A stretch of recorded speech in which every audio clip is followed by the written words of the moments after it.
it's your girl Kate back with another video. And as y'all can see by the title of today's video, I am going to be telling y'all about my dream, about my rapture dream. So, y'all, I have had many of these, but something about this one I had twice. Not one time, twice. I had it twice. On top of that, this one is the only one that I can remember very, very vividly.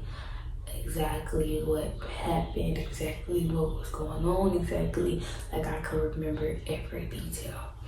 And because of that, I felt like those type of dreams where you could remember exactly everything that happened are important. Those dreams are important. Those dreams are trying to tell you something.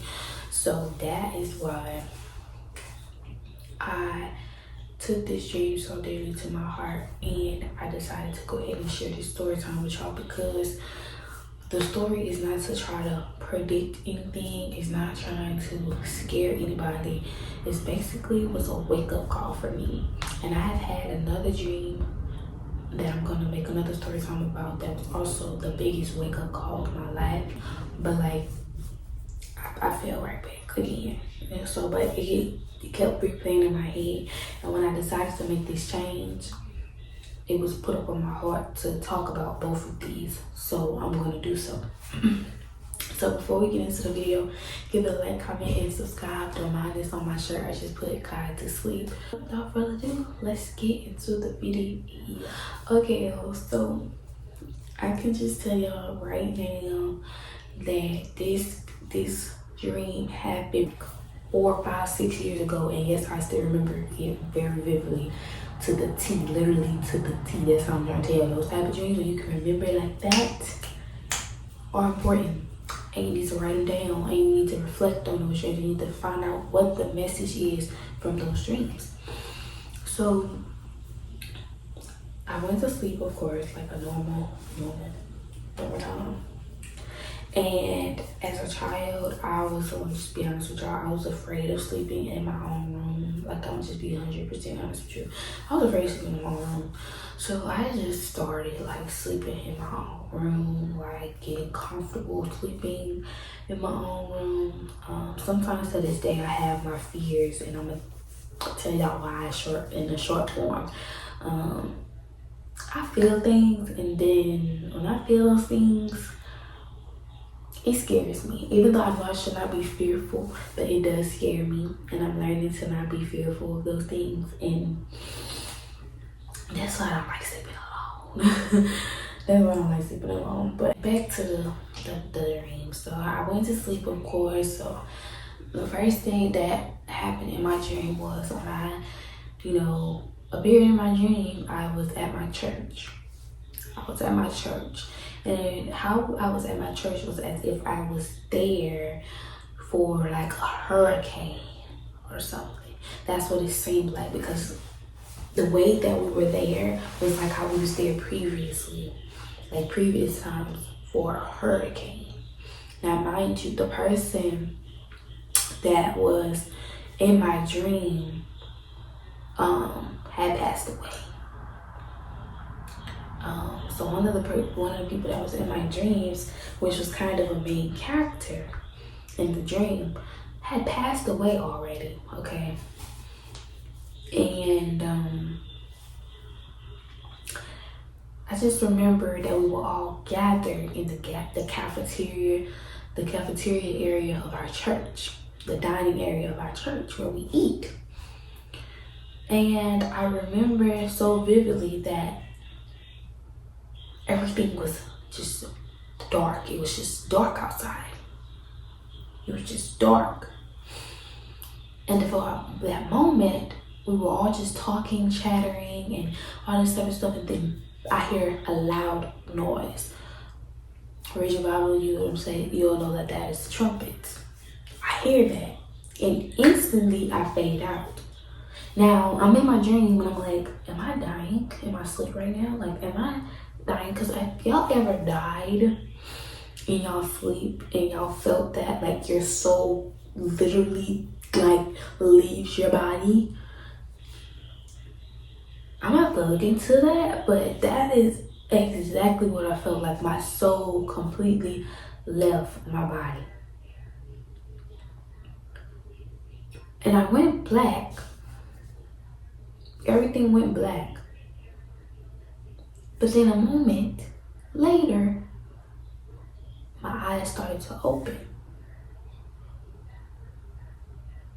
And when my eyes started to open, I started to think to myself, did I get left behind?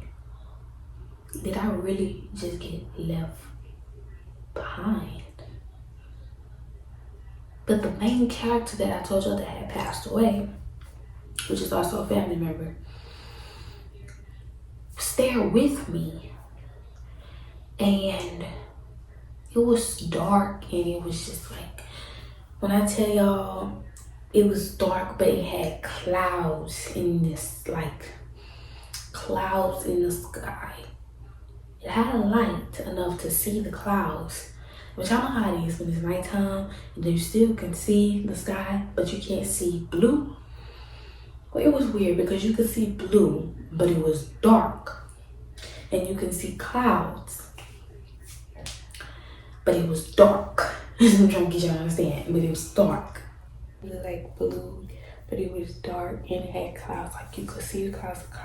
The clouds are like gray and white, like like dark clouds. So after I had woke up, we were not in the church. Like once my eyes had opened up, we were not in the church anymore. We were outside, but we were on this road or like this path or something. And I don't know exactly where we were, but it was like a road. And we were running because it's like we knew that we were left behind. We knew what was going on, and we were like scared. I do believe that Dream told me why I was left behind, but I cannot put my finger on it exactly of why. But a part of me is feeling like it was my actions that I was doing at the time. It just was not of him, and he was not pleased with me. And the first dream that I had of this, right? The first time I had this dream, when the sound went, I didn't even go out at all. Like I didn't even feel myself die. Like basically, I didn't even feel that. Our eyes just stayed straight open. The second time is when I felt myself die, but I woke up and I was back. I was still there. And both times I ended up on this road.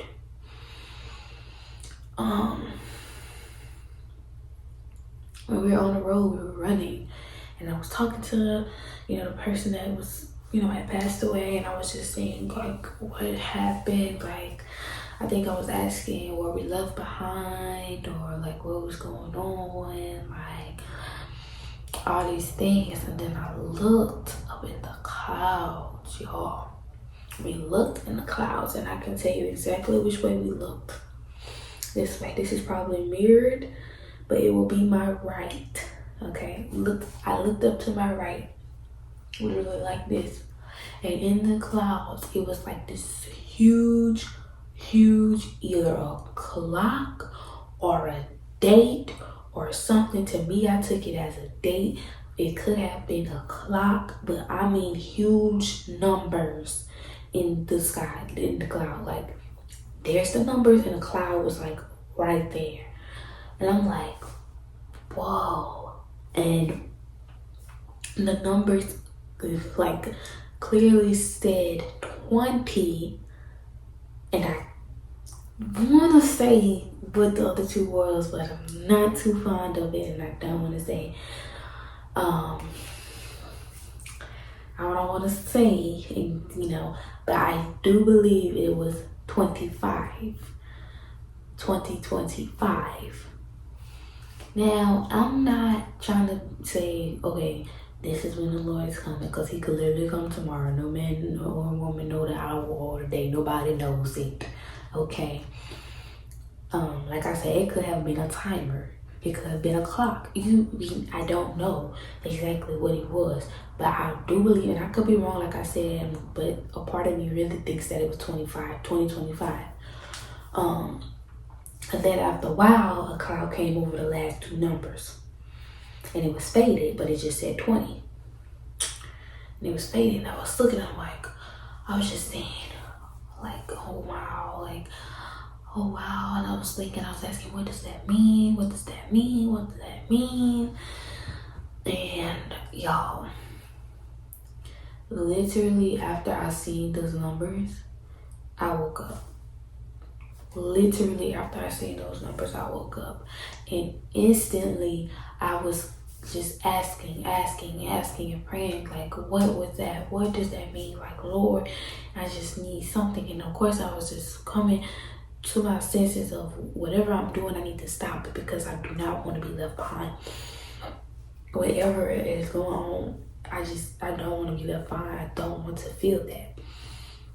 And the first time I thought I got the message, but I don't know if it was you almost there kind of, or not really there, or just you still not there type of message. But I had this dream twice, y'all, literally twice, and it was just so good to me. Like I said, I don't know what the numbers mean. I don't know what the numbers mean. I'm not going to even say it could mean this, it could mean that, because I don't know. And I'm not going to put out false information to anybody, because I don't even want to speak that out of my mouth, because I don't know what it means, okay?